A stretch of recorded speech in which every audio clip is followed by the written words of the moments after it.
No, put me down. Put me down. I have feelings.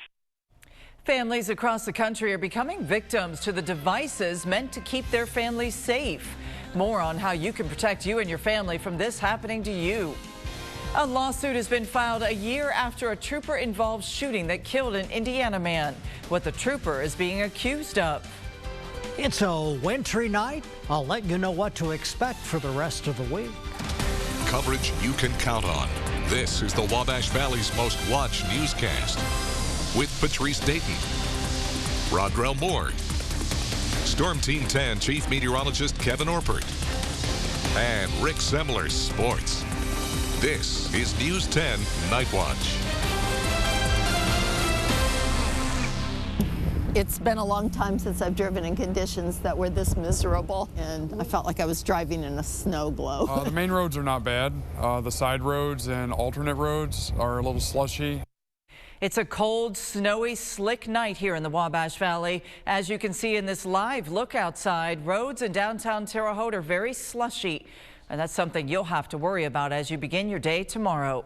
Right now, most of the valley is under a winter storm warning. For others, it's an advisory. Chief Meteorologist Kevin Orpert is here to tell us a little bit more about what's going on right now and what we can expect tomorrow. All right, Patrice. Well, by tomorrow this time, it's a little bit breezy out there. So when it comes to being outside, we turn it over to Storm Team 10's Chris Piper. Chris, so now it's 31 degrees, which actually that's not too bad, but it's breezy. So how is it feeling out there? Well, Kevin, it definitely feels much colder than 31 degrees out here right now. You were talking about the wind, and yeah, the wind definitely a big factor in making things feel much colder. And as you can see, there is still some snow coming down, and this will continue into the night, as Kevin said. Now, this may not be the case for everyone in the Wabash Valley right now, but a lot of us still seeing some new snow falling. Now, Kevin and I went out earlier, and here, right around our TV station here in downtown Terre Haute, we have measured about 4 inches of snow. But again, snow is still falling. Many of us could see a little bit more than that, and again, some of you may have seen less than that, depending on if you saw rain earlier today, like those of you in the south did. But for now, snow is still coming down, and we could still see some more. Kevin? All right, Chris, and as we mentioned here, see the north wind at 13 miles per hour, sometimes gusting a little bit more than that. So I want to check back in with Chris Piper because we mentioned that.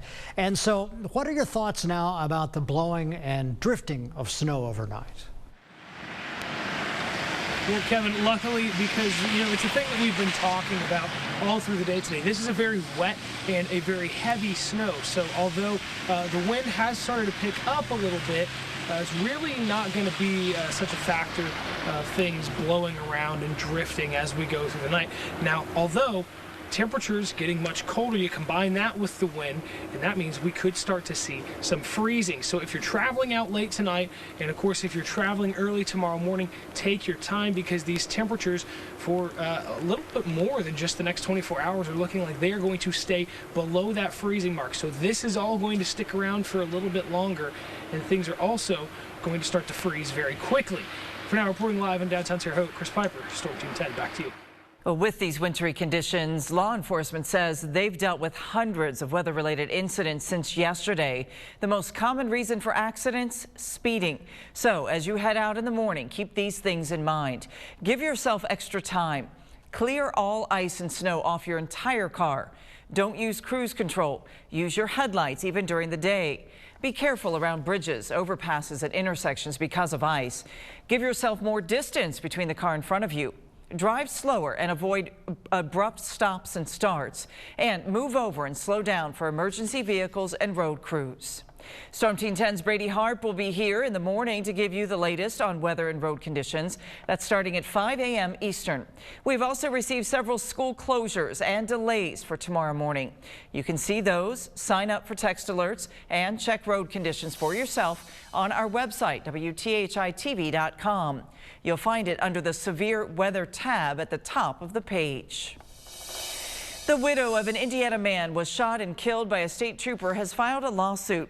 You may remember Glenn Reitzel was shot and killed about a year ago while working on his daughter's car in Montgomery County. Investigators say Trooper Daniel Organ believed Reitzel had violated his orders and reached for a gun. No charges were filed against the trooper. The lawsuit filed today alleges the officer used unjustified deadly force. It also accused Oregon and other officers of delaying medical care that could have saved Reitzel's life. State police have declined to comment on the lawsuit. A judge has granted a continuance in the case of a former Vigo County school superintendent. The legal team for Danny Tannous made the request last week. Today, the court approved it. You'll recall Tannous is facing bribery charges out of Marion County, Indiana. He was scheduled to appear in court this week. It'll now happen in March. Documents say Tannous's lawyers plan to ask the Indiana Supreme Court to take jurisdiction of this case. Well, new technology can be fun and exciting, but for some, it's been frightening.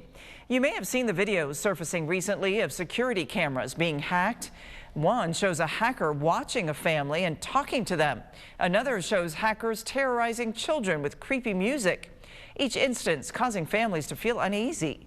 Sitting here watching TV, hanging out as a family, and someone's using it like a reality TV show or something.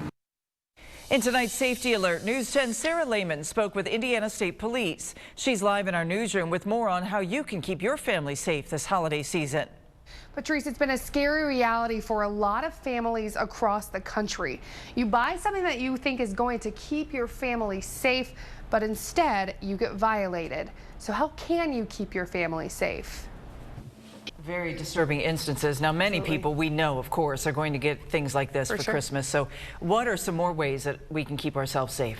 Yeah, so like Ames said there, you just always need to be aware. He also says that if you do get these devices for Christmas, to be changing those passwords on the device and also changing passwords for your Wi-Fi, because people can get through there as well. Now, if this does happen to you, though, he says obviously to make sure to unplug all of your devices. I think if it were to happen to me, that's the first thing that I would do. I would be too scared. I'd run out of the house. Yeah, absolutely. And also to just call the manufacturer and let them know what's happening so they can step up their security game too. All right, good advice. Thank you so much. In consumer news tonight, the Honey Creek Mall in Terre Haute now has a new name and a new logo. It's now being called the Haute City Center. The announcement was made today. The company who owns the mall, Out of the Box Ventures, held a renaming contest. Rachel Scott of Quincy, Indiana won. She told News 10 she used to call the mall Haute City when she was younger. A spokesperson with Out of the Box Ventures says they look to bring local and national businesses here. How weird is it that some place that I used to come is now being called something that I used to call it? It's going to be wonderful to know that I was part of regrowing Terre Haute. There is a bright future for centers like this, and this one in particular. There are a lot of things going on in Terre Haute that made us comfortable. You can expect to see the changes at the mall within the next 6 months. If you are planning on ordering more gifts online, time has pretty much run out. The deadline for USPS, UPS, and FedEx have passed. You can still order FedEx, but it'll cost you to get your packages by Christmas. Amazon Prime members also have access to free one-day delivery until December 23rd. Indiana State women's basketball was in action tonight. Sports 10's Marty Ledbetter has your highlights coming up in sports. Plus, there was just a puppy in the first floor of our house with all the windows closed and locked. a sick, abandoned dog now has a new home. How the pup found her forever home on her own. A Davies County 4-H project has gotten a big boost. We'll tell you how they're getting help. And the snow has been falling most of the day. This time lapse captured outside our studio shows it falling all the way to sundown. Chief Meteorologist Kevin Orpert has a look at how conditions will be in the morning. That's next on News 10 Night Watch.